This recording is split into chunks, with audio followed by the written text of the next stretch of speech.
जय श्री राम प्रिय दोस्तों, आज हम प्रणाम का महत्व जानते हैं। महाभारत का युद्ध चल रहा था। एक दिन दुर्योधन के व्यंग से आहत होकर भीष्म पितामह घोषणा कर देते हैं कि मैं कल पांडवों का वध कर दूंगा। उनकी घोषणा का पता चलते ही पांडवों के शिविर में बेचैनी बढ़ गई। भीष्म की क्षमताओं के बारे में सभी को पता था, इसलिए सभी किसी अनिष्ट की आशंका से परेशान हो गए। तब श्री कृष्ण ने द्रौपदी से कहा, अभी मेरे साथ चलो।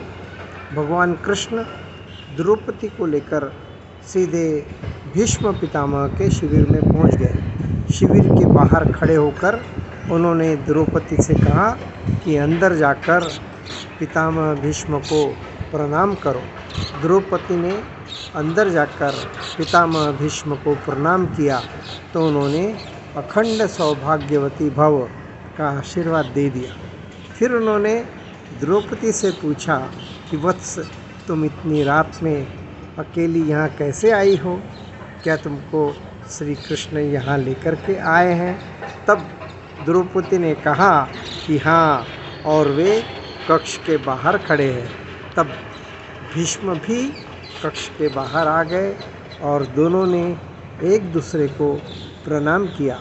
भीष्म पिता ने कहा, मेरे एक वचन को मेरे ही दूसरे वचन से काट देने का काम श्री कृष्ण ही कर सकते हैं। शिविर से वापस लौटते समय श्री कृष्ण ने द्रौपदी से कहा, तुम्हारे एक बार जाकर पितामह को प्रणाम करने से तुम्हारे पतियों को जीवन दान मिल गया है।